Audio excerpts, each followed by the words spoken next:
வணக்கம் நேயர்களே. நீதிக்காக வஞ்சனைக்கு அஞ்சிடும், வஞ்சகருக்கு அஞ்சிடும், நெஞ்சினை பிளந்த போதும் நீதி கேட்க அஞ்சிடும். இன்றைய நீதிக்காக நிகழ்ச்சியில் தமிழ் தேசிய கூட்டமைப்பினர் இலங்கையிலிருந்து இங்கு வந்து டெல்லியில் பிரதமர் உள்ளிட்ட பலரையும் சந்தித்து பேசியிருக்கிறார்கள்.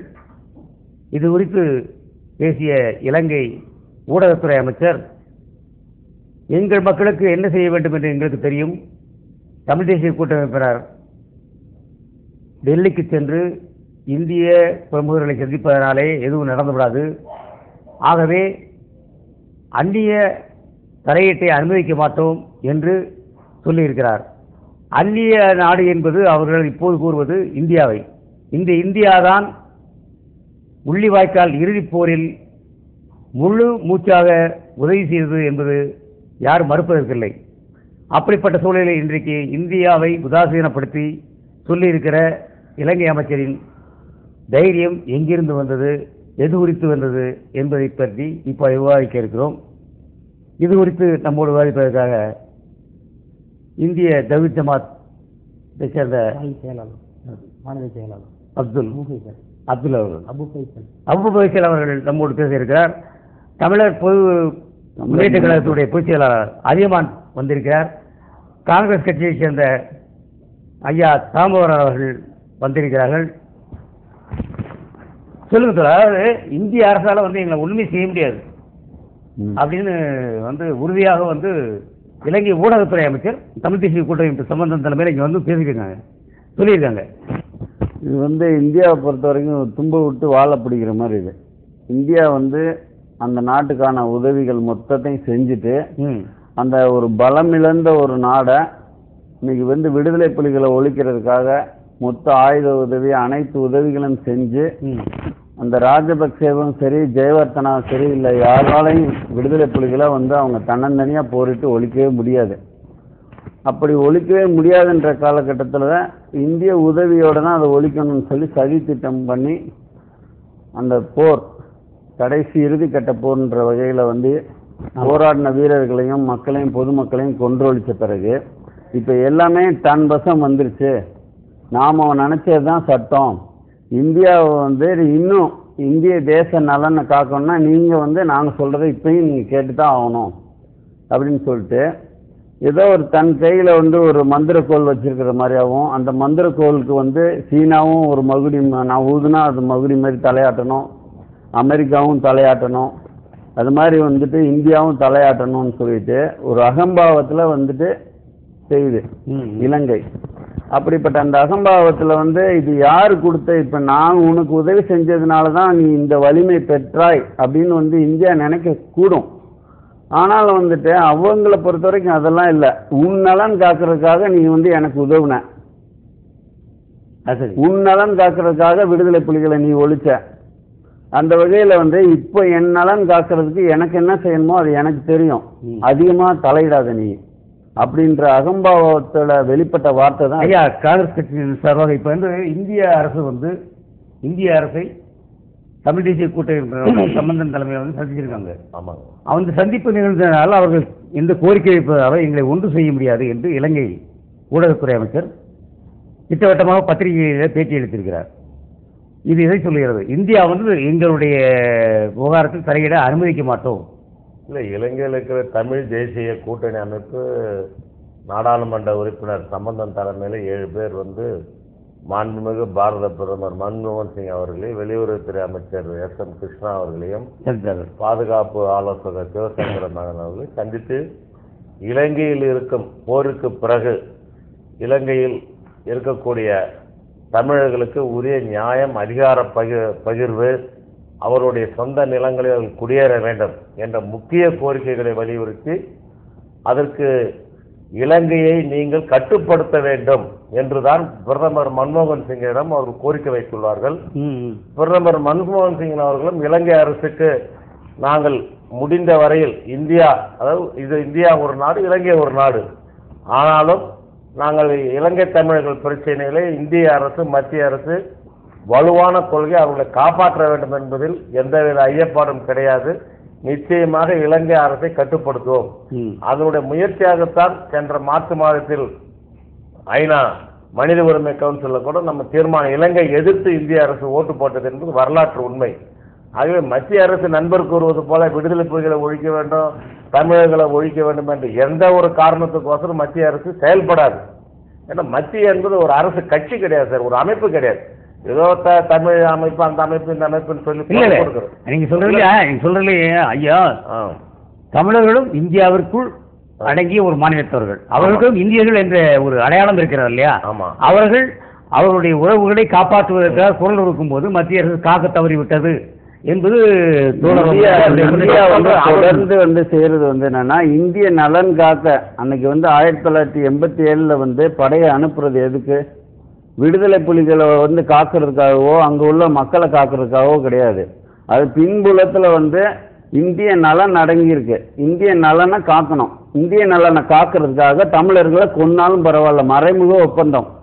அந்த ஒப்பந்தம் இவர் எப்படி நண்பருக்கு தெரியுதுன்னு தெரியல எனக்கு. ஒரு ஒப்பந்தத்தை 1987 ஒப்பந்தம் பேசுறதுக்கு முன்னாடி இலங்கை ஊடகத்துறை அமைச்சர் இந்த மாதிரி பேசியிருப்பது முக்கிய காரணமே இலங்கை பிரச்சனையில் அந்த இனத்தீர்வுக்காக எந்த அளவிற்கு அலட்சிய போக்கில் ராஜபக்சே இருக்கிறாரோ அதே மாதிரி அலட்சிய போக்கைத்தான் இந்தியா காட்டுது. அந்த உறுதியற்ற இந்தியாவுடைய உறுதியற்ற தன்மை, அந்த உறுதியற்ற தன்மை இந்த இந்தியாவுடைய அந்த நிலைப்பாட்டை அவங்க செயல்படுத்துறது. ஹலோ, வணக்கம். வணக்கம் சார், சொல்லுங்க ஷெரீப் சார், சொல்லுங்க சொல்லுங்க.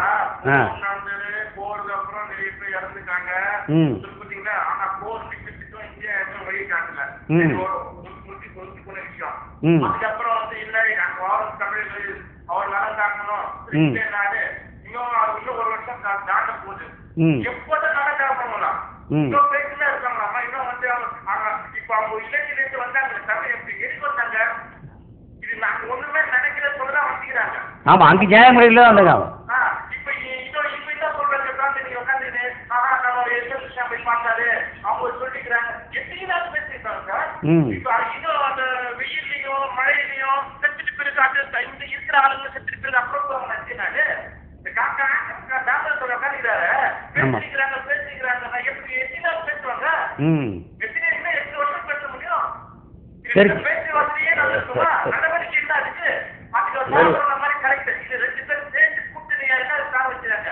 நன்றி நன்றி சார், நன்றி சார். வாசகர் அதாவது ஒரு நாடும் சம்பந்தப்பட்டது என்பது அறியாமல் நம்ம வீட்டுக்குள்ளேயே அண்ணன் தம்பிக்குள்ள பிரச்சனையே, சொத்து பிரச்சனையே வழக்கு மன்றத்துக்கு போய் அது போய் 30 வருஷம் 40 வருஷம்லாம் நடக்குது. இந்திய கலாச்சாரத்தில் அது ஊறிவிட்ட ஒரு பிரச்சனையாக இருக்கிறது.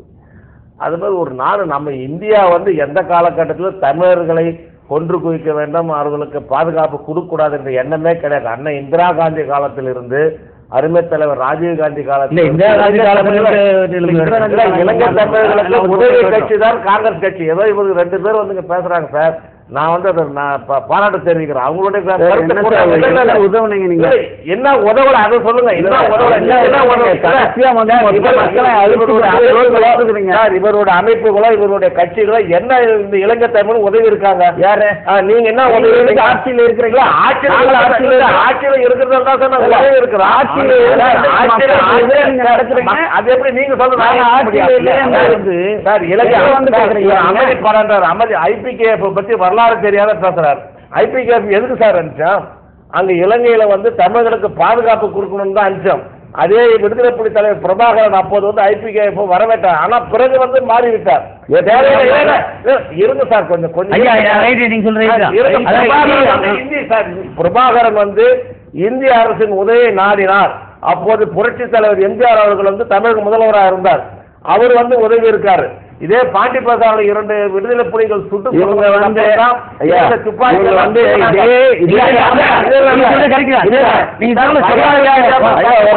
இதே ராமாயணத்தை இன்னொரு ஈழப்போர் நடந்து இன்னும் 2 லட்சம் பேர் கண்ணாலும் இதே ஆட்கள் இதே கதையத்தான் இந்த மேடையில பேசுவாங்க.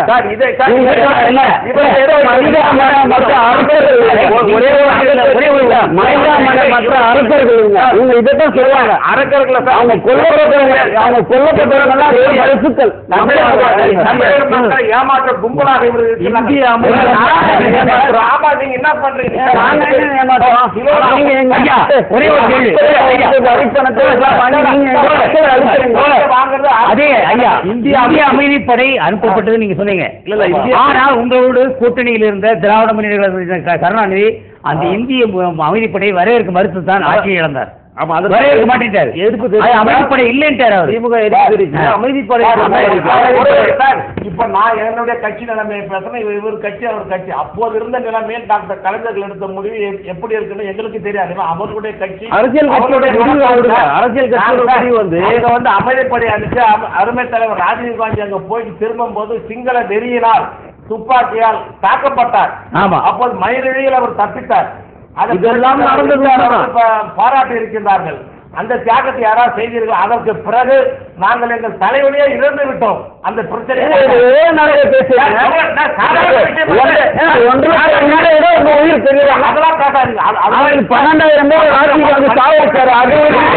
ராஜீவ்காந்தியுடைய உயிரை மக்களை வந்து ஒப்பிட்டு 12 மணிதான் பேசாது சொன்னாரு. அதெல்லாம் கிடையாது. ராஜீவ்காந்தி அப்ப துப்பாக்கி சொல்ல என்ன சார் ஒரு பேசுறதே தவறான இலங்கை அரசு போரிடுகிறது.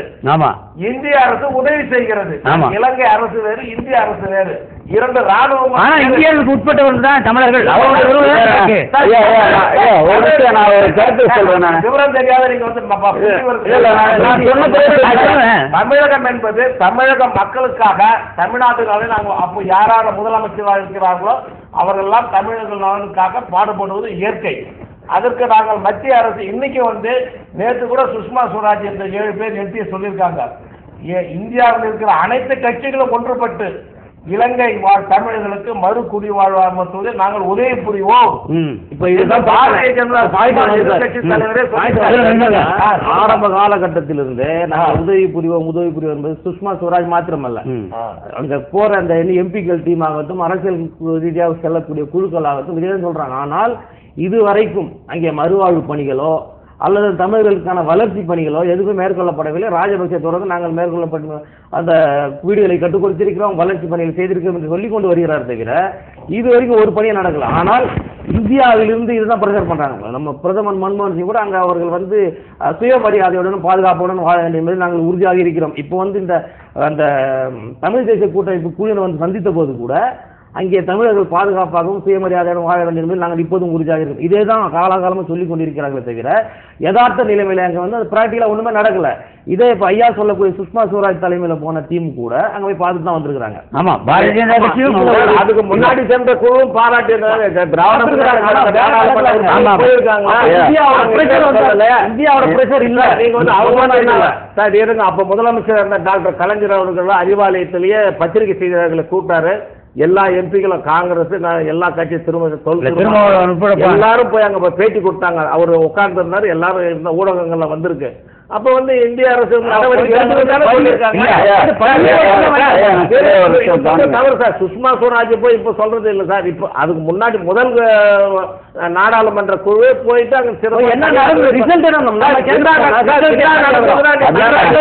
எக்மோர்ல உட்காந்து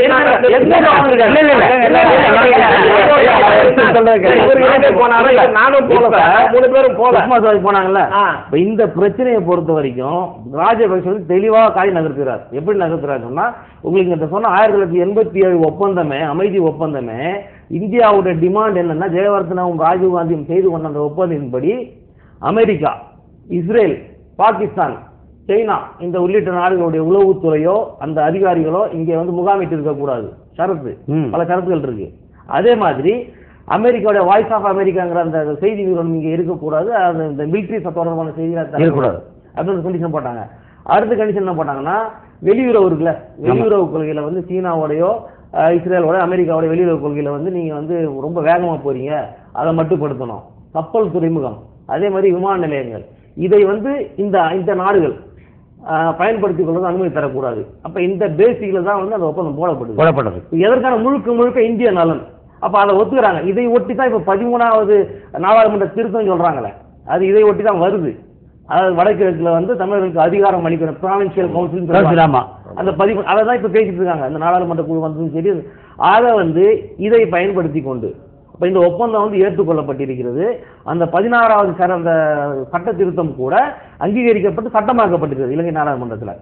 இந்த நிலைமையில மத்திய அரசு வந்து அந்த ராஜீவ்காந்தி போட்டுக்கொண்ட அந்த ஒப்பந்தத்தின்படி இதுவரையும் நடந்திருக்குதா இலங்கை அரசாங்கம்னா கிடையாது. அதே அந்த சைனாவுடைய ஆயுத தளவாடங்கள் வாங்குது, பாகிஸ்தானோட வாங்குது, இப்ப தளம் அமைக்குது. எந்த இஸ்ரேல் சேர்க்கக்கூடாதுன்னா அந்த இஸ்ரேல் சில மாதங்களுக்கு முன்னாடி அந்த தூதரகம் அமைச்சு கொடுக்குறாங்க. அப்ப இந்த இந்தியாவுடன் செய்து கொண்ட ஒப்பந்தத்தையே மீறுகிற போது அங்கே தமிழ் மக்களோட சேர்த்து போட்டுக்கொள்ளக்கூடிய ஒப்பந்தம் வந்து எப்படி நிறைவேற்றுவாங்க அப்படின்னு கேள்வி எழுது. இந்த நாடாளுமன்ற குழு வந்த போது கூட கிருஷ்ணாவை சந்தித்திருக்கிறார்கள். அவர் தலைவர் சம்பந்தம் என்ன சொல்லியிருக்காருன்னா கிருஷ்ணாவுடனான பேச்சுவார்த்தை திருப்தியாக இருந்தது. பிரதமர் வந்து அன்னைக்கு அங்கே அதேதான் சுயமரியாதையுடனும் பாதுகாப்பும் தமிழர்கள் வாழ உறுதியா இருக்கிறோம் என்று சொன்னார். இதுதான் சொல்லியிருக்காங்க. தவிர இதுல ஒரு பிளே பண்ணிருக்காங்க. என்ன பிளே பண்ணிருக்காங்கன்னா நாடாளுமன்ற தேர்வு குழு என்ற ஒரு ப்ரொபோஸ் பண்றாரு. ஆமா, ராஜபக்சே இந்த நாடாளுமன்ற தேர்தல் குழுவுக்கு நீங்க வாங்க, நம்ம வந்து இன பிரச்சனை பேசி தீர்த்து கொள்வோம். தமிழ் தேசிய கூட்டம் என்ன சொல்றாங்கன்னா ஏற்கனவே ஏமாத்திருக்கிறீங்க. எப்படி ஏமாத்துறீங்கன்னா நாடாளுமன்ற தேர்வு குழு அதை வந்து ரொம்ப ஃபோர்ஸ் பண்றாரு ராஜபக்சே. நீங்கள் நாடாளுமன்ற தேர்வு குழுவுக்கு போவதற்கு முன்னால் அரசாங்கம் நாமும் ஒரு உடன்பாட்டுக்கு வந்துருவோம். இந்த உடன்பாட்டை கொண்டு போய் நாடாளுமன்ற தேர்வுக்குள்ள வைப்போம், அதை வச்சு அங்க வச்சு தீர்த்துக்கலாம் பேச்சுவார்த்தை அப்படிங்கிறாரு சம்பந்தன். அப்ப இதுக்கு வந்து இதுவரைக்கும் உடன்படாம ராஜபக்சே இங்க வருகிறார். இந்த சாஞ்சியில புத்த பல்கலைக்கழகத்தை ஓபன் வந்துட்டு பிரதமரை சந்தித்து விட்டு செல்கிறார். இவர் சென்றவருக்கு பின்னால் அவர் வரார். அதாவது வந்து இந்த நாடாளுமன்ற கூட்டுக்குழு வந்து பிரதமர் அழைக்கிறார். இங்க வந்து பேசிட்டு போறாரு. அப்புறம் பிரதமரே வந்து நீங்கள் வந்து இங்க பேச டெல்லிக்கு வாங்கன்னு பேசுறாங்க. அப்ப டெல்லிக்கு வந்து இவர்கள் வந்து ராஜபக்சே போன வராங்க. இப்ப என்ன சொல்லிட்டு போயிருக்கிறார் என்றால் ராஜபக்சேவை பொறுத்தவரை அந்த நாடாளுமன்ற தேர்வுக்குள்ள வந்து இவங்க இது வரைக்கும் சேரல, இதை சேருங்கன்னு சொல்லிட்டு நீங்க பேச வேண்டும் இந்திய அரசாங்கத்துக்கு சொல்லிவிட்டு போகிறார். அது ஏதோ அவங்க கூப்பிடுறாங்க. இதற்கு முன்னாடி ஐயா சொன்ன மாதிரி சுஷ்மா தலைமை சென்ற அந்த டீம் போகும்போது கூட ராஜபக்சேயை சந்தித்து விட்டு கிழக்கு பகுதிகளுக்கு செல்கிறார். இந்த தமிழ் மக்கள் எல்லாம் பார்க்கிறார். அங்கே தமிழ் தேசிய கூட்டமைப்போடு இருக்கிற இஸ்லாமிய கட்சியான ஸ்ரீலங்கா முஸ்லீம் காங்கிரஸ் தலைவர் ரவுஃப் ஹக்கீமை பிரத்யேகமாக சந்திக்கிறார். சந்திச்சு என்ன சொல்றாருன்னா நீங்க கூட்டணியில் இருக்கீங்களா, அவங்களை எப்படியாவது கன்வின்ஸ் பண்ணி இந்த நாடாளுமன்ற கூட்டு வந்துருக்காங்க அப்படின்னு இவங்க ஃபோர்ஸ் பண்றாங்க.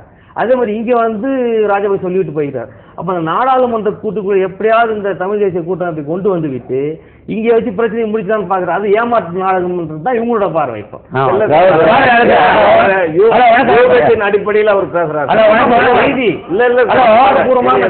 சொல்லுங்க சார், சொல்லுங்க மேடம். சார் கேக்குது சார், சொல்லுங்க. ஆமா,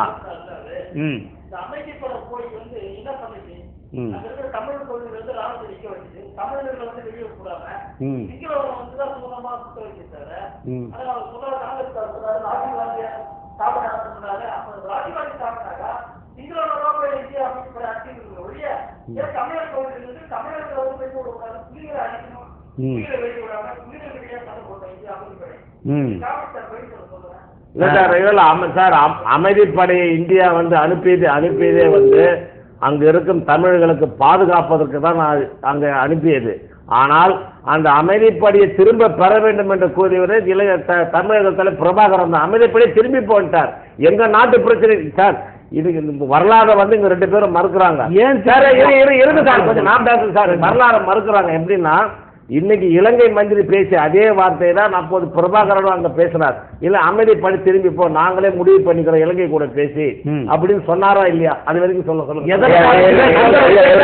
கேளுங்க, நாங்க வந்து திரும்பி அமைதிப்படி வாபஸ் வாங்கிக்கணும்.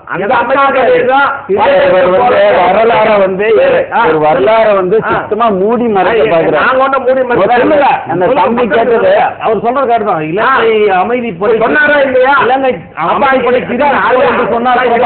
முஸ்லிம்களுக்கு எதிராக அவர் செயல்படுகிறார். இவங்க முஸ்லீம் தலைவராக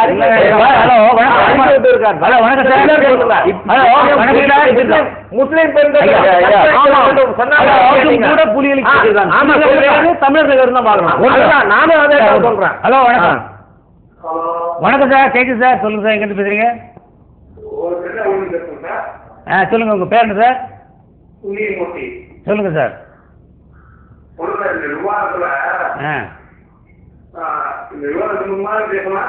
சொல்லுங்க சார். அந்த விவாதத்துல வந்து இந்திரா காந்தி எப்போ காந்தி ஆலோசனை மாதிரி கேட்கறாரு வெளியே, அதான் அவருக்கு இந்தி இருந்த நிலைமையாரு இப்ப இருக்க நிலைமை இந்திய அரசு. இந்திய அரசு வந்து தமிழர்களையே காப்பாற்ற முடியாத நிலையை இலங்கையை சேர்ந்த அவங்க எப்படி இலங்கை தமிழர்களை காப்பாற்றுறதுக்கு முயற்சிப்பாங்க. நன்றி. அதாவது இன்னொரு பிரச்சனை இருக்குயா, சொல்லுங்க.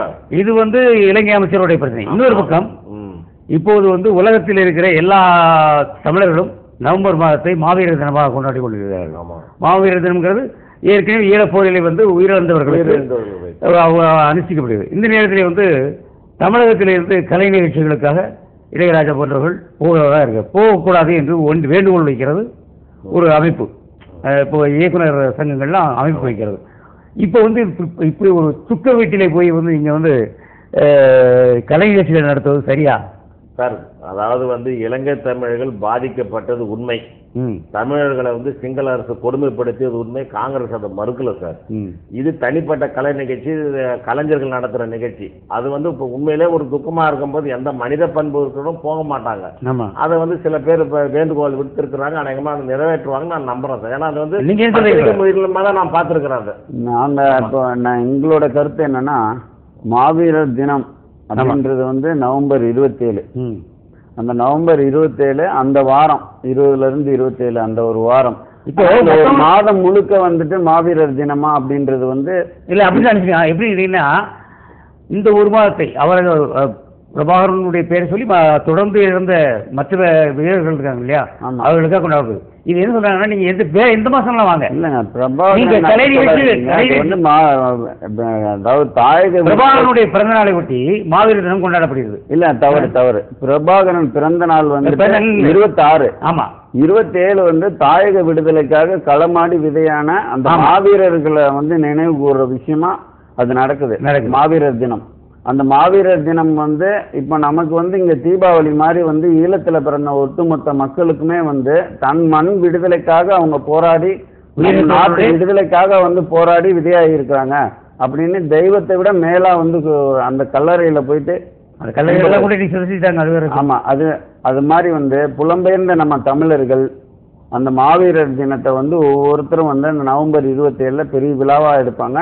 27 முடியாதவங்க 26, 25 அந்த வாரம் மாதம் முழுக்க வந்துட்டு மாவீரர் தினம் சொல்லிட்டு நாங்களாம் இதுவரை கேள்விப்படாத செய்தி.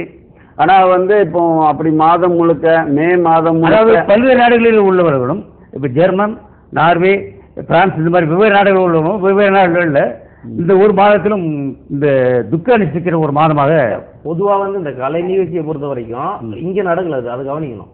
இந்தியாவில் நடக்கல. நீங்க இல்ல எங்கே புலம்பெயர் தமிழர்கள் இருக்கிறார்கள் அங்க போய் நடுறாங்க. அப்ப அவர்களுக்கு வந்து அது ஏதுவான ஒரு நிலை வர வேண்டாம்னு சொல்றாங்க. ஆமா அப்போ இந்த மாதத்துல வர வேண்டாம், நீங்க வேற ஒரு மாதத்துல வாங்க, இந்த மாதத்துல வர வேண்டாம். எந்த மக்கள் மத்தியில உணர்வுகளை வந்து ஏற்று புரிஞ்சுக்கின்னு அவங்க தள்ளி போறாங்க.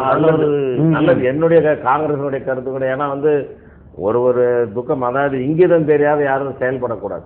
தமிழர்கள் வந்து ரொம்ப அதுல வந்து பெயர் போனவர்கள். அதனால ஒரு துக்கமாக அது மாவீரர் தினம் கொண்டாடுறோம். எந்த தினம் தியாகிகள் தினம் கொண்டாடுறோம். நாங்கள் காங்கிரஸ் தியாகிகள் தினம் கொண்டாடுற மாதிரி கொண்டாடும் போது அதுக்கு மரியாதை கொடுப்பது நன்று. அதான் என்னுடைய கருத்து. இப்ப இந்த காங்கிரஸ் இப்போ ஈழ விடுதலை போரில் மத்திய அரசுடைய பங்கு என்ன சொல்றீங்க? மத்திய அரசோட பங்கு வந்து தொடர்ந்து வந்து பல ஆண்டு காலமா வந்துட்டு தமிழர்கள் உயிரை வந்து பலி கொடுத்து தன் அரசை காத்துக்கிட்டு இருக்கு. அதான் வந்துட்டு இந்த தமிழர்கள் வந்து சாகலன்னா இந்த அரசு செத்து போயிடும். இது தவறு. தவறான இலங்கையில இருக்கிற ஓட்டு போட்டு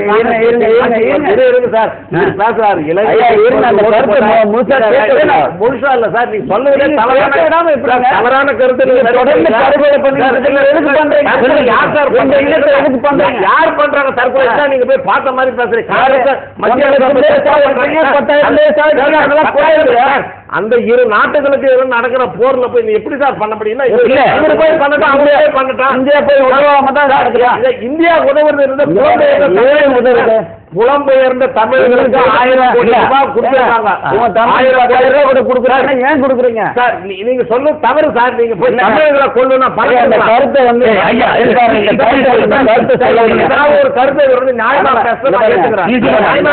வந்து இந்த கருத்தை நான் நேயர்களும் பார்த்துக்கிட்டு நானும் இருங்க நேயர்களும் பார்த்துட்டு இருக்காங்க. நான் சொல்ற கருத்து தவறுன்னா அவங்க தவறு நான் சொல்ற கருத்து தவறுன்னா சொல்லுவாங்க. இதை சொல்லுங்க. இந்தியா ஐயா ஒரு விஷயம் 1948 வந்து 10 லட்சம் பேருக்கு ஓட்டு உரிமை இல்லைன்றான் அடாவடியா.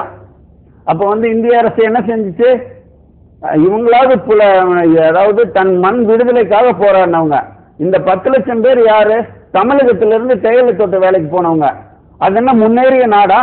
ஒரு சிங்கப்பூர் அந்த மாதிரி வந்துட்டு ஆஸ்திரேலியா மாதிரி முன்னேறிய நாடா? 1948 நம்மளை விட பின்தங்கி இருந்த நாடு தான். அந்த நாடு வந்து 10 லட்சம் பேரை வந்து ஓடிப்போங்க உங்களுக்கு ஓட்டு உரிமை இல்லை அப்படின்னு சொல்லும் போது வந்து இந்திய அரசு போய் காத்துச்சா? காக்கல. அதுக்கடுத்து வந்து 1964 வந்து ஒப்பந்தம் போட்டு பண்டா சாஸ்திரி ஒப்பந்தம் போட்டு நீங்கெல்லாம் வந்துட்டு இத்தனை பேர் 6 லட்சம் பேர் இங்க எடுத்துக்கிறதா ஒப்பந்தம் போட்டு ஒரு பாதி பேர்கிட்ட வந்துட்டாங்க. அந்த 6 லட்சம் பேர் அந்த தோட்ட தொழிலாளர்கள் அந்த 6 லட்சம் பேர் வந்துட்டு எதுக்கு வந்து ஒப்பந்தம் போட்டு அவனுக்கு ஒத்துக்கிட்டு போறீங்க? அப்பையும் வந்து இந்திய நலன் 1948 குரல் கொடுக்கல. அப்பையும் இந்திய நலன். கச்சத்தீவு எதுக்கு ஒப்படைச்சிங்க?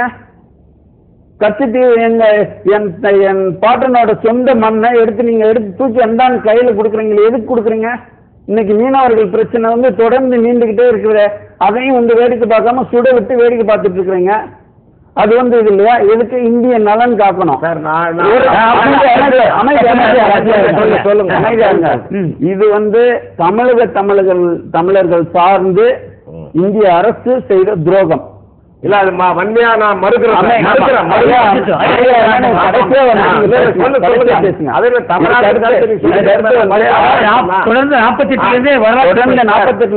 இன்னும் சொன்னா அதுக்கு முன்னாடியும் வந்து இங்க இருந்து போறவங்க வந்து பாதி பேர் வந்து 300 பேர் போறாங்கன்னா அதுல 50 பேர் பாம்பு கடிச்சு செத்துருவாங்க. அப்ப பிரச்சனை வந்திருக்குது. ஆனா வந்து செத்தவனை வந்து அவனை பத்தி கண்டுக்கிறதே இல்லை. அது வந்து அதுக்கு முன்னாடியும் நடந்த பிரச்சனை. இப்ப வந்து அதுக்கு அடுத்து 1983 இனக்கலவரம் நடக்குது. கண்டிப்பா 83 இனக்கலவரம் நடக்கும் போது இங்க ஒரு எம்ஜிஆர் இருந்ததுனால பட்டி தொட்டியெல்லாம் ஒவ்வொரு தெரு முழுக்க வந்து அந்த பிரச்சனை தெரிஞ்சது. காணொலி எல்லாம் போட்டு காமிச்சாங்க. எல்லாரும் தெரிஞ்சது. நானும் அந்த நேரம் வந்து ஒரு மாணவனா ஊர்வலத்துல போயிருக்கிறேன். நான் அப்படி வந்து அந்த மாதிரி தெரியப்பட்ட விஷயம் ஒரு தமிழக முதல்வராலையும் மட்டுமற்ற தமிழர்களாலையும் ஆதரவு எழுந்த நிலையில அதுக்கடுத்து 1987 வருது. அந்த 87 வந்து ஒப்பந்தம். அந்த ஒப்பந்தம் வந்து நீங்க வந்து முழு சரத்தும் இப்ப தோழர் முன்னாடி விவரிச்சு சொல்லிட்டாரு. திருப்பி நான் ரெண்டாவது சொல்ல தேவையில்லை. அந்த ஒப்பந்தத்தோட முழு சரத்தும் இந்திய நலன் காக்க. அடுத்து வந்து ஐயா சொன்னாரு, தலைவர் வந்து என்ன சொல்லிட்டாராம், நீங்க திரும்பி போங்க இந்திய அரசு ஒரு கருத்து முழுசா சொல்ல விடுங்க. அதாவது வந்து திரும்பி போங்கன்னு. அதாவது இந்திய அரசு இவரை கேட்டு தலைவர் மரியாதை கொடுத்து தான் அந்த படையை அனுப்புதா? அன்னைக்கு போகும்போதே மரியாதை இல்ல, நிர்பந்தப்படுத்தி நான் வந்து இந்த காரியத்தை செய்வேன், நீ வந்து அடங்கி இருக்கணும், அதான் என்னோட ஆர்டர். தவறு சொல்லி முடிச்சிடும். அதுக்கடுத்து படை போகுது. படை போன உடனே வந்து விடுதலை புலிகள் இருந்து மட்டும் ஆயுதத்தை பிடுங்கி விடுதலை புலிகள் ஆயுதத்தை ஒப்படைச்சிடணும். ஆனா அந்த ஒப்படைக்கிற இந்திய அரசு என்ன பண்ணுது, விடுதலை புலிகளுக்கு எதிரான குழுக்களுக்கு ரா மூலமா ஆயுதத்தை கொடுக்குது. 2 பேருக்கு சண்டை அங்க தானா வந்து உருவாக்குது. ஏற்கனவே வந்து ஆயுதம் இல்லாத நிராஜபாணி ஆக்கப்பட்டவர்கள் கையில ஆயுதம் கிடைச்சா என்ன பண்ணுவாங்க, விடுதலை புலிகளை எதிர்த்து அடிப்பாங்க. உள்நாட்டு சண்டை அங்க உள்ளுக்குள்ளே வந்து கலவரத்தை உருவாக்குது. பிரபாகரனை சுட்டுக்கொள்ள உத்தரவு போடுறாரு ராஜீவ்காந்தி. இதெல்லாம் ராஜீவ்காந்தி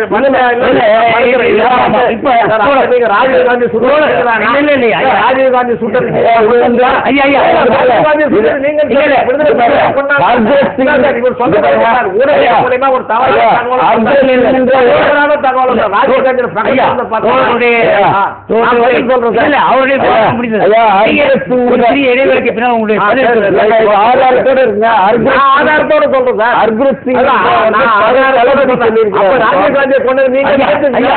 அதான் அவருடைய இடைவெளி ஒரு சிறிய இடைவேளைக்கு பின் விவாதத்தை தொடரும். தமிழக முன்னேற்ற கழகத்தினுடைய பொதுச் செயலாளர் அதிகமானவர்கள் இதுவரை வந்து அந்த அமைதிப்படையில் வந்து 1948 அந்த வரலாற்று பூர்வமான இந்தியா இலங்கையில் வாழும் தமிழர்களுக்கு செய்த இழைத்த கொடுமைகள் என்று கூறினார். இப்ப நீங்க சொல்லுவீங்க சார், இந்தியா வந்து இலங்கையில் வாழ் தமிழர்களுக்கு நன்மை தான் பண்ணியிருக்கு. முதல்ல கொடுமைகள் என்ற வார்த்தை திருத்திக் கொள்ள வேண்டிய நண்பர். ஏன்னா 48 அவர் பிறந்தாரா என்பது எனக்கு சந்தேகமா இருக்கு. வரலாறு தெரிஞ்சு பேசுறது இல்ல, வரலாறு தெரிஞ்சு சில மறுத்து பேசுறாரு. இருந்தாலும் பரவாயில்ல, 48 அவருடைய வயது. நாங்களும் வந்து ஓரளவுக்கு இந்திய அரசியலில் இலங்கை தமிழ் பிரச்சனை நாங்களாம் பங்கெடுத்து இருக்கிறோம். இந்திய அரசாங்கம் முதல்ல அண்ணன் இந்திரா காந்தி பிரதமராக இருக்கும் பொழுது நாடாளுமன்றத்தில் இந்த பிரச்சனை எழுப்பப்படும். அப்பதான் இலங்கை பிரச்சனையை நாடாளுமன்ற உறுப்பினர்கள் நன்கு அறிவார்கள். எந்த கட்சியில் இருந்தாலும் அவங்க அறிவாங்க. அப்ப அன்னை இந்திரா காந்தி பிரதமராக இருக்கும்போது நாடாளுமன்ற உறுப்பினர்களை கழித்து உங்களுடைய தலைவர்களுக்கு நீங்கள் வந்து ஒற்றுமையாக இருந்து மனித உரிமைக்கும் அவளுடைய நல்வாழ்வுக்கும் அதிகார பகிர்வுக்கும் பாடுபடுங்கள், அதற்கு மத்திய அரசு உதவி செய்யும் என்று கூறும். அப்போது கூட்டணி அரசு எல்லாம் கிடையாது சார். அந்த அம்மா அப்பா எல்லாம் சொன்னாங்க. அப்ப வந்து நாடாளுமன்ற குழு வந்து இங்க இருந்து நியூயார்க்ல போயிட்டு அமிர்தலிங்கம் தமிழ் செல்வநாயகி இந்த மாதிரி இலங்கை தோட்ட தலைவர்கள் பெரிய பெரிய தலைவர்கள்லாம் இருந்தாங்க. அவங்க எல்லாம் அழைத்து வந்து இந்திரா காந்தியை பார்க்கும்போது எல்லா உதவிகளும் நாங்க செய்கிறோம்னாங்க. அப்போதுதான் தமிழக முதல்வர் புரட்சி தலைவர் எம்ஜிஆர் அவர்களுக்கு முதலமைச்சராக இருந்தார்.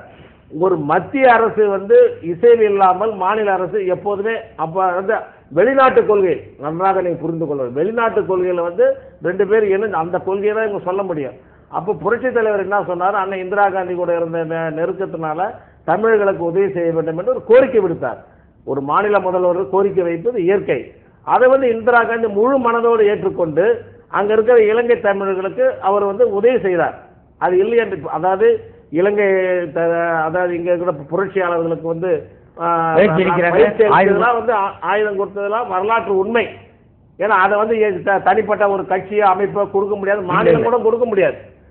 ஆனால் அவர்கள் ஒருவருக்கு ஒருவர் சகோதர சண்டையை போட்டுக் கொண்டதால் ஏற்பட்ட விரக்தியின் விளிம்பாக புரட்சி தலைவர் அவர்களே இந்த இனிமேட்டு இலங்கை தமிழர்கள் சென்னை தமிழகத்தில் இந்த இதெல்லாம் வச்சுக்கூடாது, வன்முறையெல்லாம் உடனே கட்டுப்பட்டார். ஒயர்லெஸ் எல்லாம் புடுங்கினாரு, எல்லாம் உங்களுக்கு தெரியும். இதெல்லாம் வரலாற்று செய்தி. அதற்கு பிறகு 87 ராஜீவ்காந்தி பிரதமராக, அண்ணன் இந்திராவுக்கு பிறகு ராஜீவ்காந்தி பிரதமராக இந்திய நாட்டின் பிரதமராக வரும்போதும் இந்த பிரச்சனை தலை தூக்கியது, இலங்கை தமிழர்களுக்கு உதவி செய்ய வேண்டும் என்று. அப்போதும் அவர் வந்து ஒரு வரலாற்று உண்மையை உங்களுக்கு சொல்றார். அங்க இருக்கிற இலங்கை தமிழர்கள் இனப்போர் வந்து அதிகமா இருக்கும்போது, தமிழர்கள் பாதித்த போது, உலக நாடுகள்லாம் என்ன ஆகுமே என்று பயந்த போது பெங்களூர் விமான தளத்திலிருந்து இந்திய விமானப்படையை அனுப்பி அவர் அல்லலுடன் தமிழர்களுக்கு உணவு பட்டலம், மருந்து பொருட்கள், அனைத்து உதவிகளும் விமானத்தின் மூலம் வழங்கினார். சர்வதேச கோட்பாடுகளை மீறி, நான் சொல்றேன், சர்வதேச கோட்பாடுகளை மீறி தமிழர்களுக்கு நலன் காக்கும் ஒரே நோக்கத்தோடு தான் அமரர் ராஜீவ்காந்தி அவர்கள் பண்ணார். அமரர் ராஜீவ்காந்தி இவ்வளவு நன்மைகள் செஞ்சோம். அவர் வந்து 91 வரும்போது யார் சார் படுகொலை பண்ணாங்க?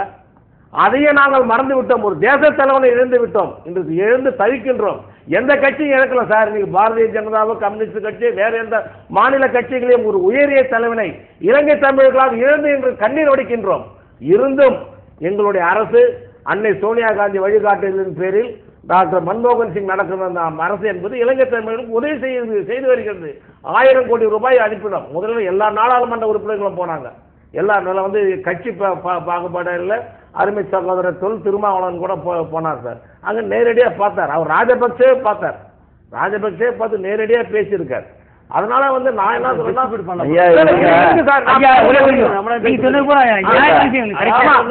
அதுல வந்து அதனால காங்கிரஸ் அரசு மத்திய அரசு வருகிறது பாத்தீங்கன்னா பொட்டலங்கள் கொடுப்பது, உணவு பொருள் தருவது என்பது நலம் காக்க விஷயம் கிடையாது. இப்ப இவர் சொன்ன மாதிரி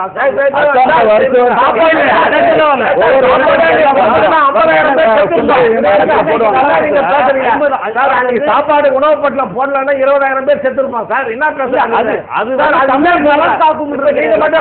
நீங்க மட்டும் கொடுக்கல. நான் கேக்குறேன், சிங்களவர்கள் உணவு பொருட்கள் சார் ஐயா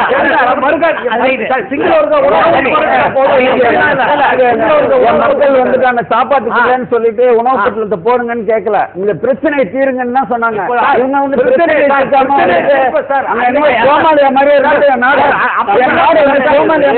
பிரச்சனைக்கு வந்து முடிவு கட்டுறதுக்கு தான் அவர் வந்து சர்வதேச மீறினார். இல்ல நீங்க பட்டியல் போடல தமிழர் நலன் வந்து என்னென்ன காக்கப்பட்டுச்சுன்னா காக்கப்படாத நாங்க பட்டியல் போடுறோம்.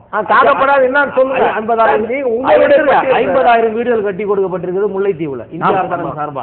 அது எத்தனை பேருக்கு அங்க தமிழ் மக்களுக்கு பயனடைஞ்சு எத்தனை பேருக்கு அதுதான் வேகமா செயல்படுத்தினு 2 தடவை சார் அது போதையில்லை கூட. அதாவது மே 17, 18, 19ஆம் தேதி தான் ராஜீவ்காந்தி மறைவு நாள். அன்றைக்கு இவர்கள் 21 அந்த 21க்குள் விடுதலை புலிகள் அல்லது தமிழர்கள் இலங்கையில் இருக்கக்கூடாது என்கிற ஒட்டுமொத்தமான திட்டத்தோடு தான் ராணுவம் அவர்கள் பதவியேற்பு விழாவுக்கு முன்பாக பிரபாகரன் உட்பட யாரும் இருக்கக்கூடாது.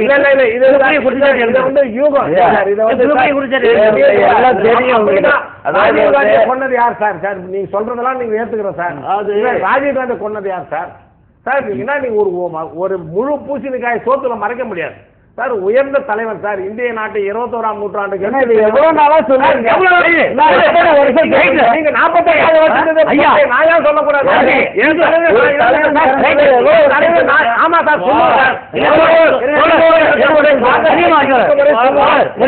காங்கிரஸ் கட்சி இருக்கும் வரை சொல்லுவோம். காங்கிரஸ் கட்சி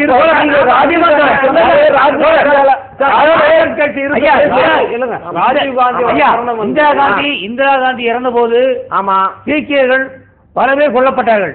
அப்போது சஞ்சய் காந்தி சொன்னது தெரியுமா? பெரிய ஆலமரம் விழும்போது சில விரிசல்கள் விழத்தான் செய்யும் என்று சிலது வந்து நடக்கலாம். சீக்கியர்கள் கொல்லப்பட்டார்கள். இந்திரா காந்தி கொல்லப்பட்டதுக்கு இவங்க ஒரு நாள் அழ மாட்டாங்க. தலைவர் கிடையாது. ஏன்னா ராஜீவ் காந்தி மட்டும் இவங்களுக்கு தெய்வம். அதை நினைச்சு போட்டோ வச்சுட்டு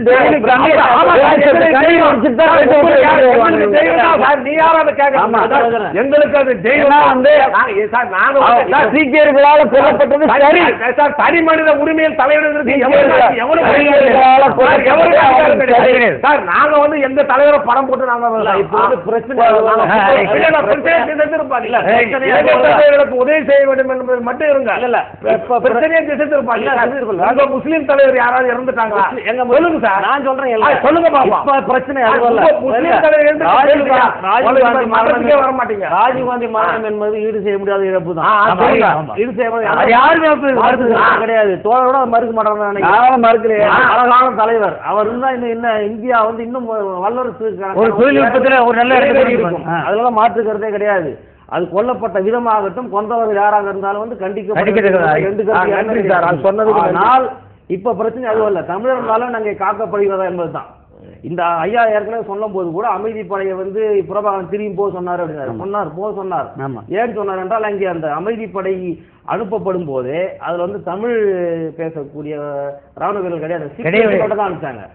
அங்க போனா தமிழ் ஹெல்ப் பண்ணுவான்னு சொல்லிட்டு சிக் ரெஜிமெண்ட் தான் அவர்கள் வந்து தமிழ் அந்த மக்களை கொன்றார்கள். அது ஒரு காரணம். அதாவது திரும்பி போகிற பிரபாகரன் சொன்னது இது தமிழ் மக்களை கொல்லப்படுகிறார்கள் அமைதி என்ற பெயர்ல இங்க வந்து கொள்கிறார்கள் வன்முறை நிகழ்த்துகிறார்கள் இந்திய ராணுவம் என்பதுதான் அந்த காரணம். ஆனா இப்ப வைக்கிற கான்செப்ட் என்னன்னா மக்கள் நல்ல தமிழ் மக்கள் நல்ல இந்திய அரசு என்ன காட்சி இன்றைக்கு வரைக்கும் வந்து மீனவர்கள் அங்க அடிபட்டு கிடக்கிறார்கள். இங்க இருந்து போற ஒவ்வொரு ஆளும் இன்னைக்கு என்ன ஸ்டெப் எடுத்தீங்க சார்? அதை கண்டிச்சிருக்கிறோம். எங்களுடைய தலைவர்கள் வந்து மத்திய மந்திரிகள்லாம் போய் மனு கொடுத்தாங்க. நேரடியாக சந்திச்சாங்க. மீனவர் சங்க தலைவரை போட்டு பிரதமர் மன்மோகன் சிங் போன மாசம் கூட இது யார் பண்ண வேண்டிய என்ன மாதிரி இந்திய அரசாங்கமே எடுத்து SM கிருஷ்ணா தவறுன்னு சொல்லிட்டாங்க சார். நாங்க சொல்றதுக்கு ஒரு அதிகாரம் டிவினா இதுல வந்து ஒரு கட்டணம் இருக்க முடியும். அது ஒரு நாடு என்ன செய்யும்? சரி இன்னொன்னு என்ன செய்யணும்? கிரிக்கெட்ல வந்து என்ன செய்யணும்னு சொல்லுங்க. கிரிக்கெட்ல இந்தியா வெற்றி பெற்றது 19 மீனவர்கள் தூக்கி போயிருக்காங்க சார். கொடுமைப்படுத்துவது தவறு தவறு ஒரு நாட்டை பேசதான முடியும். நம்மளோட தமிழர்களோட நிலையே வந்துட்டு தும்ப விட்டு வாழ பிடிக்கிற கதையாயி போச்சு. என்னன்னா வந்து இங்கிருந்து போன அமைதிப்படை வந்து செஞ்ச அட்டூழியங்கள், ஏன் வந்து போர் துவங்குச்சு, திலீபன் எதுக்கு உண்ணாவிரதம் இருந்தாரு, தொடர்ந்து புலேந்திரன், குமரப்பா இவங்கெல்லாம் வந்து ஏன் செத்தாங்க, இந்த வரலாறு எல்லாம் வந்து பெரும்பாலானோருக்கு தெரியாது. குமரப்பா புலேந்திரன் யாருன்னு தெரியாது. திலீபன் வந்து என்ன கோரிக்கை வச்சு உண்ணாவிரதம் இருக்கிறாரு? காந்திய வழியில இந்திய அரசு ஒத்துக்கொண்ட கோரிக்கைகளையாவது செயல்படுத்துங்க. அங்க வந்து தமிழ் காவலர்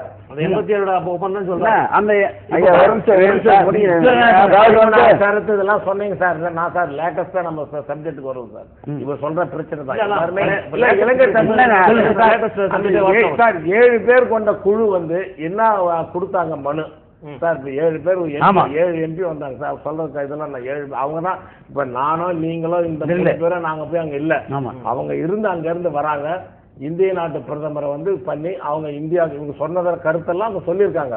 13வது சட்ட திருத்தத்தை வந்து பாராளுமன்ற தேர்வுக்குள்ள வச்சு பண்ணக்கூடாது, அது தவறு, அது இந்தியா பிரதமர் தப்பு தான் சொல்லிட்டார். அதெல்லாம் வந்து பண்ண முடியாது. ராஜீவ் ஜெயவர்தன் ஒப்பந்தப்படி 13 தமிழர்களுக்கு வந்து வடமாகாணங்கள் இருக்கவங்க அதிகார பகிர்வு கொடுக்கணும்னார்.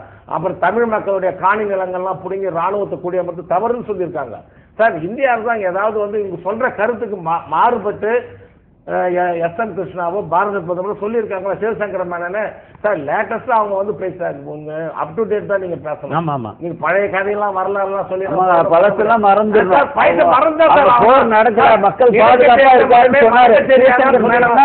கவிஞர் சொல்லிக்கிறார், நினைக்க தெரிந்த மனமே மறக்க சார். எல்லாமே பழசெல்லாம் மனசுல வச்சு இருக்க முடியுமா? நம்முடைய பெற்ற தாய் நீங்க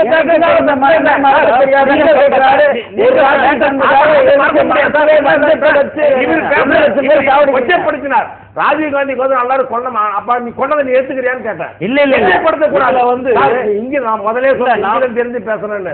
இங்கிருந்து தெரியாமல் அவர் நல்லா பேசுறாரு. இவர் இங்கிருந்து அடுத்தவன் மனதை புண்படுத்தவன் மனித பிறவி கிடையாது. நான் சொல்றேன்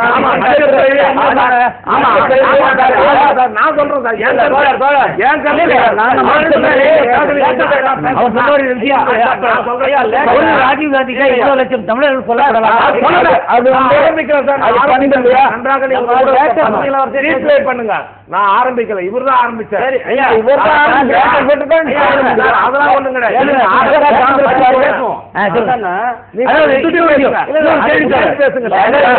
இலங்கை தமிழர்கள் விவகாரத்தில் பாரதிய ஜனதா கட்சி ஒரே நிலையில் தான் இருக்கிறது, இந்திரா காங்கிரஸ் ஒரே நிலையில்.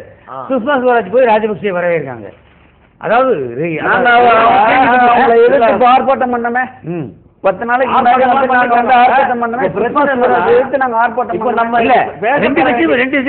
ஒரே நிலையில்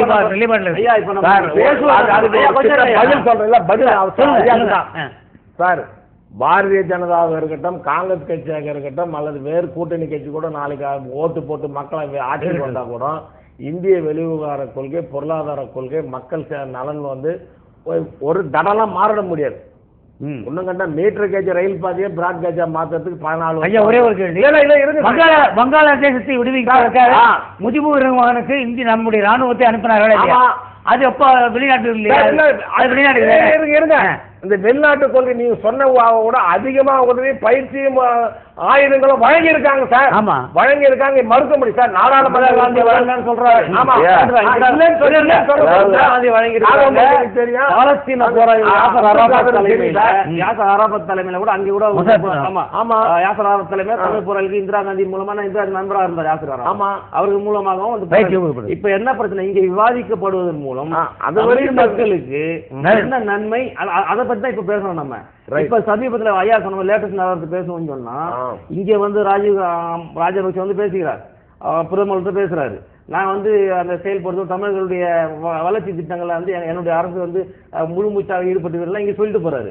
ஆனா ஒண்ணுமே நடக்கல. இந்தியாவுடைய அரசாங்கத்தின் பிரச்சனைகள் இல்லைன்னு நம்ம சொல்றோம்.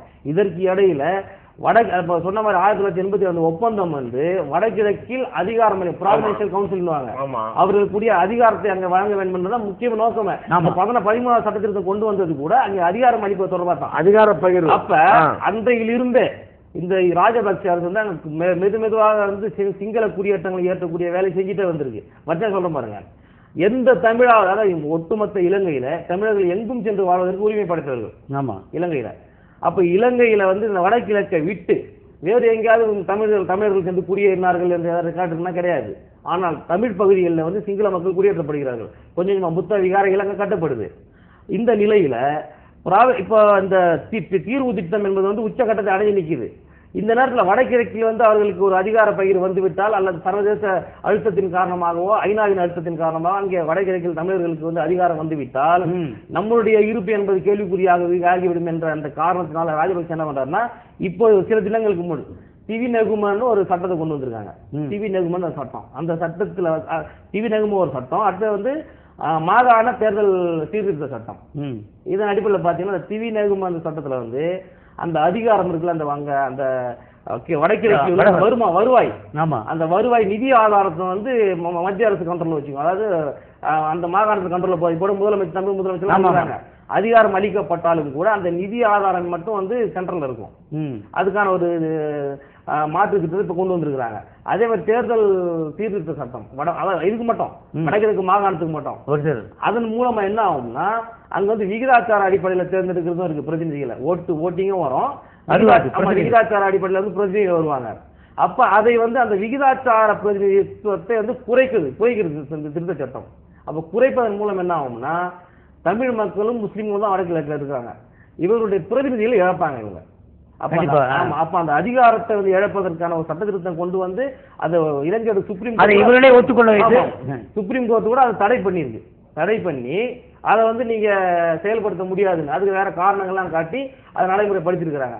அப்போ முழுக்க ராஜபக்சோட மூவ்மெண்ட் எப்படின்னா, இல்ல அந்த தமிழ் மக்களோட அதிகாரத்துக்கு வரக்கூடாது, அந்த அவருக்கு அதிகாரம் கிடையாது என்பது நண்பர் சொல்றது வந்து உண்மையான இருங்க சார் நிலைப்பாடா இருந்தா அது இந்திய அரசு ஏத்துக்கலையே சார். அது வந்து சார் அவங்க இந்த இவர் அடிப்படை இவர் சொல்ற அத்தனை ஷரத்துகளும் அத்தனை அதிகார பவர்கள் எங்க இருந்து சார் வந்து டிரைவ் ராஜீவ் ஜெயவர்தன ஒப்பந்தத்தின் அடிப்படையில் வடகிழக்கு மாகாணங்களுக்கு அதிகார பகிர்வும் ஆளுநர் இதுவும் கொடுக்கணும்னு சொல்லி அதுல இருந்து சில குறைபாடுகளை இவர் சொல்றார். அது இந்தியா ஆதரிக்கலையே சார். இவர் வந்து அனாவசியமா போய் சார் ராஜபக்சே வந்து நியாயம் பண்றார் தமிழர்களுக்கு நாங்க ஒருபோதும் சொன்னது இல்லையே. நீங்க ஏன் காங்கிரஸ் கட்சியை வந்து தவறா சித்தரிக்கிறீங்க சார்? நீங்க வந்து போராடணும் சார். எதிர்கட்சி தலைவர் நான் ஒன்னும் அந்த அம்மா மேல ஒண்ணு எங்க எதிர்கட்சி அந்த அம்மாவே சொல்றாங்க, தமிழ் இலங்கை வாழ் தமிழ் நலனுக்கு அனைத்து கட்சிகளும் ரெண்டு நண்பர்கள்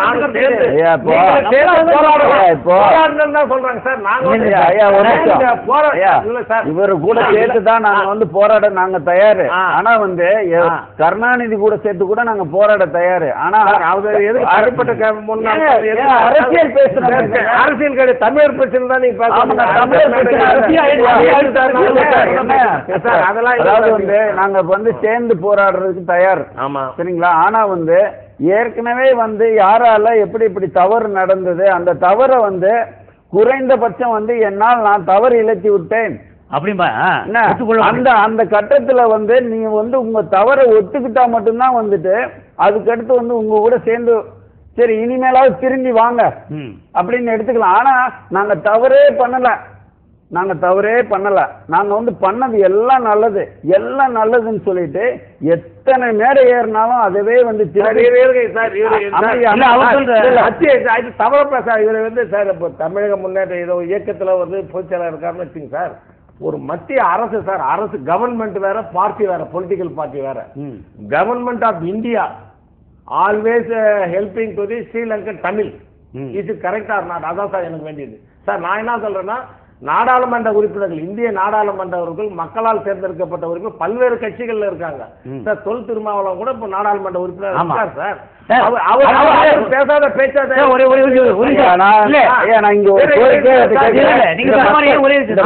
இந்த மக்கள் பிரச்சனைக்கு வந்து இவங்க காங்கிரஸ் அரசாங்கம் வந்து இந்த மீனவர் பிரச்சனையை எப்படி வந்துட்டு இனிமேல் வந்து ஒரு மீனவருக்கும் தீங்கு வரவே வராது. ஒரு நிமிஷம் அடையாள அட்டை வழங்கணும்னு சொல்லியாச்சு சார். ஒரு மீனவர் பிடிக்கிறவங்களுக்கு அடையாள அட்டை வழங்கியிருக்காங்க. பிரதமர் மன்மோகன் சிங் சார் ஹையஸ்ட் ஃபோரம் இது இந்த prime minister, honourable prime minister of India. அதுக்கு வந்து மீனவர் பிரதிநிதிகளை தமிழ்நாட்டில இருந்து எல்லாரும் அழைச்சிட்டு போய் அந்த பகுதியில் இருந்ததுல போய் தமிழக காங்கிரஸ் தலைவரும் அமைச்சர்களும் அங்கே தமிழ்நாட்டில் இருக்கிற அமைச்சர்களும் சேர்ந்து பார்த்தாங்க. உடனடியாக அந்த தீர்வுக்கு முடிவு கொண்டு வர அடையாள அட்டை வாங்க. சில குறைபாடு சார், அரசாங்கம் என்பது சார் சில குறைபாடுகள் இருக்கும். சுட்டி காட்டுவதுதான் அமைப்புகளுடைய கடமை. ஆனா நீங்க ஒரே நாள்ல இருந்து ஒருத்தர் கூட இந்த வாசகர் கேட்கிறாரு எவ்வளவு நாள் பேசுவீங்கன்னு. அது ஒரு நாடு சார். இருக்கிற மாநிலமே பக்கத்து மாநிலமே வந்து கேட்க மாட்டேன். ஐயா சொல்றது எல்லாம் நீங்க சொன்ன மாதிரி இப்ப திருமாவளவன் போனான்னு சொன்னீங்க. ஆமா. ஆனால் திருமாவளவன் நாடாளுமன்றத்தில் அவரு இந்த சொன்ன கருத்துக்கு எல்லா எம்பிக்களும் முஸ்லீம் அமைப்பு எல்லா அமைப்பும் ரைட் தான். ஆனால் கடந்த தேர்தல் ரிசல்ட் திருமாவளவனை கொலையாளி வீட்டில் விருந்தாட போனவர் என்கிற ஒரு மிக கேவலமான பெயரைத்தான் அவருக்கு அதுதான் வந்து திராவிட முன்னேற்ற கழகத்தை எதிர்கட்சியாக கூட இல்ல விடாமல் மூன்றாவது இடத்தில் இவங்க போன இந்த குழு போனது எந்த ஒரு ரிசல்ட்டை கொடுத்தது, மக்கள் மத்தியில் என்ன பாதிப்பு ஏற்படுத்தி ரிசல்ட் ஒவ்வொரு தேர்தலும் உங்களுக்கு தெரியும். எவ்வளவு இருந்துச்சு சார்? சார் அதுல சொல்ல வரேன் சார். ஆரம்பத்தில் அது தோல்விக்கு காரணங்கள் வந்து மக்கள் எங்களுக்கு வாக்களிக்கவில்லை. 2 இடத்தில் இருந்த பாரதிய ஜனதா கட்சி ஆட்சியை பிடிச்சிருக்கு 96ல. கேளுங்க சார், நீங்க 5 இடத்துல இருக்கிற காங்கிரஸ் கட்சி ஒண்ணு, அதாவது நாங்க வந்து கன்னியாகுமரியில ஜெயிச்சா காஷ்மீர்ல ஜெயிப்போம், காஷ்மீர்ல ஜெயிச்சா குஜராத்ல தோப்போம். அது மாதிரி எங்களுடைய கட்சி சார். கேளுங்க, அது வந்து அகில இந்திய கட்சி, இது மாநில கட்சி கிடையாது சார். இது அகில இந்திய கட்சியில வந்து பல கொள்கைகள் பாருங்க. நீங்க சொல்றீங்க பிந்திரன்வாலா சிக்கு சொன்னார் இந்திரா காந்தி படுகொலை செய்யப்பட்ட யாருக்காக சார்? உங்களுக்கு உண்மை தெரியும், அவருக்கு உண்மை தெரியும். ராஜீவ் காந்தி படுகொலை செய்யப்பட்டது யாரு சார்? உண்மை. நான் எதுவும் பேச விரும்பல சார். அதனால பல தியாகங்களை இருந்தோம். 3 காந்தி இருந்தோம் சார். மகாத்மா காந்தி இருந்தோம், இந்திரா காந்தி இருந்தோம், ராஜீவ் காந்தி இருந்தோம். இழந்தும் நாங்கள் இந்த நாட்டுக்கு மக்களுக்கு சேவை செய்ய வேண்டும் என்ற காரணத்துக்காக மத்திய அரசுல இருக்கிற இதில் ஓட்டு போடாதன்னு மக்கள் தீர்மானித்து நாங்கள் போயிருக்கோம். கொள்கையை ஆதரிக்கிற கட்சிகள் வந்தா நாளைக்கு என்ன செய்ய போறாங்க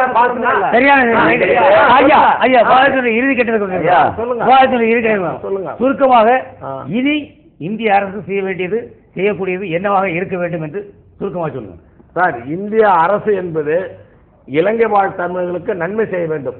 போரினால் பாதிக்கப்பட்டு 3 ஆண்டுகள் அங்கே வந்து முள்வேலிக்கு பின்னால் இருக்கக்கூடியவர்களுக்கு 1000 வீடுகள் கட்டித்தரணும்னு சொன்னாங்க. 50 அவர் சொன்னார், நண்பர் சொன்னார். அதுல சில குறைபாடுகள் இருக்கிறது. அதுக்கப்புறம் 2 நாடாளுமன்ற குழு போயிருக்கிறது, வெளிவிவகாரத்துறை அமைச்சர் போயிருக்கிறார், அவர் இங்க வந்திருக்காரு, அந்த நாட்டினுடைய அதிபர் நம்ம பிரதமரை பார்த்தாரு, எல்லாம் பேசியிருக்காங்க. சமீபத்தில் இந்த 7 எம்பி வந்திருக்காங்க, அந்த ஊர்ல வசிக்கிற நாடாளுமன்றம். அவர்களும் இதே கருத்தை தான் மாண்புமிகு பாரத பிரதமர் மற்ற நிர்வாக அதிகாரிகளை அமைச்சர்கள் சந்திச்சிருக்காங்க. மத்திய அரசு இந்திய அரசு 2 நாள் 48 மணி நேரத்திற்கு முன்பாக நிச்சயமாக தமிழர் நலனை பாதுகாப்போம் பாதுகாப்போம் பாதுகாப்போம் கொள்கை. இந்திய அரசு வந்து இதுவரைக்கும் செஞ்ச தமிழ் இனத்திற்கு எதிரான செயல்களை வந்து கண்டிப்பா வந்து அது வந்து நல்லா தெரியும், செஞ்சிருக்குன்றதே உலகத்துக்கே தெரியும். அந்த உலகத்தவே வந்து மொத்தமா முழு பசங்களையும் சோத்துல போட்டு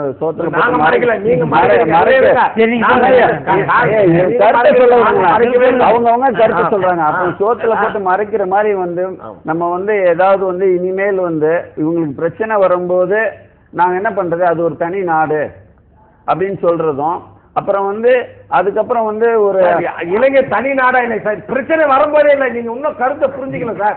அது தனி நான் என்ன கர்நாடகா தண்ணி நம்ம பிரச்சனை ஒதுக்கி வைக்கிற மாதிரி வந்துட்டு அது வந்து ஒரு தனி நாடு. நாங்க குறைந்த அளவுல தான் நாங்க செயல்பட முடியும். குறைந்த அளவில் வற்புறுத்த தான் முடியும். வற்புறுத்தத்தான் போர் எடுக்க சொல்றீங்க, சொல்லுங்க.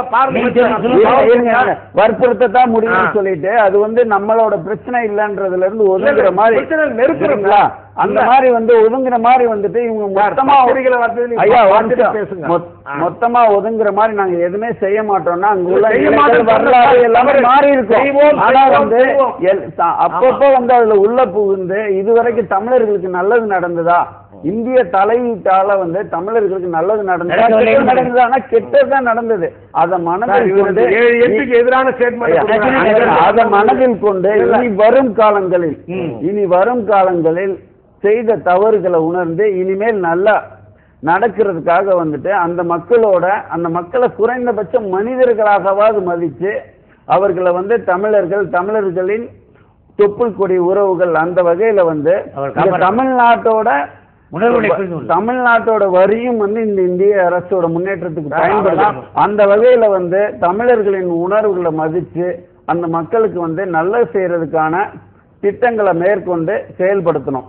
அதுதான் வந்து நாங்க எதிர்பார்க்கிறோம். நன்றி. நீங்க சொல்லுங்க. அதாவது find not a fault but ரெமடின்னு சொல்லுவாங்க ஆங்கிலத்தில். குற்றங்களை ஆராய்ந்து கொண்டிருப்பதா அதுக்கான பரிகாரத்தை தேடுவது. அந்த கட்டத்தில் தான் ஏறக்குறைய இப்போ இலங்கை பிரச்சனை இருக்குது. இப்போ இதுல வந்து ராஜபக்சே வந்து தொடர்ந்து வந்து வாக்குறுதிகளை மீறக்கூடியவராக தான் இருக்கிறார். ஆமா. அதே நேரத்தில் நம்ம இந்திய அரசாங்கத்துக்கு என்ன கோரிக்கை வைக்கிறோம்னு சொன்னா அதை வந்து உரிய அழுத்தத்தை தரவில்லை என்பதுதான் நம்மளுடைய குற்றச்சாட்டு. எந்த விஷயமாக இருந்தாலும் அந்த மக்கள் தமிழ் மக்கள் நலன் சார்ந்த விஷயங்கள்ல வந்து உரிய கவனம் செலுத்தவில்லை. ஏன்னா வெளிநாட்டு கொலையை காட்டி தான் மிரட்டுறாங்க. ராஜபக்சே மிரட்டுறது கூட நீங்கள் எங்களுக்கு சாதகமாக இல்லை என்றால் நான் பாகிஸ்தானோடு கூட்டு வைப்போம், சைனாவோடு கூட்டு வைப்போம், அந்த மறைமுகமான மிரட்டலின் காரணமாக நிர்பந்தத்திற்கு பணியக்கூடிய ஒரு கட்டாயத்துக்கு தள்ளப்படும் இந்திய அரசு. இப்போது அதிகார பரவல் என்பது அதிகார பரவல் ஆக்கப்பட வேண்டும். வடகிழக்கில் வந்து தமிழ் மக்களுக்கு வந்து அதிகாரம் அளிக்கப்பட வேண்டும் என்பதில் வந்து இந்தியா உறுதியாக இருக்குன்னு சொல்றாரு பிரதமர் மன்மோகன் சிங். இதிலேயாவது உறுதியாக இருக்க வேண்டும். இந்த உறுதியான நிலைப்பாடு இல்லாத தன்மை தான் இந்த ஊடகத்துறை இலங்கை ஊடகத்துறை அமைச்சர் வந்து இந்தியாவில் ஒன்றும் செய்ய முடியாது என்று ஆணவத்தோடு பேசுவதற்கு காரணம் என்பது இந்தியா வந்து ஸ்ட்ராங்கா இல்லை, சொல்லக்கூடிய ஒரு விஷயத்துல வந்து உறுதியாக இல்லை. அதாவது வந்து அழுத்தம் கொடுக்கக்கூடிய உரிய வகையில தரல. அந்த நிர்பந்தப்படுத்தக்கூடிய அந்த அமெரிக்கா நிர்பந்தப்படுத்த ஒன்று த்ரீ ஆர்குமெண்ட் போடுனா போடு. ஒரு வல்லரசு நாடா இருக்கக்கூடிய இந்தியாவை வந்து அமெரிக்கா மிரட்டுக்கும் போது ஒரு சுண்டக்காய் அளவுக்கு இருக்கக்கூடிய ஒரு இலங்கை வந்து உரிய விதத்தில் வந்து இலங்கை சமீபத்தில் வரும்போது அரசியல் செய்ய முடியும் வற்புறுத்தி வந்து அங்கே தமிழ் மக்களுக்கான அதிகார பரவலாக்கம் வந்து உடனடியாக நிறைவேற்றப்பட வேண்டும். அந்த விஷயத்தில் வந்து இந்தியா உறுதியை காட்ட வேண்டும் என்றுதான் நம்மளுடைய கோரிக்கை. நன்றி. நன்றி. இறுதிக்கட்டத்துக்கு வந்துவிட்டோம்.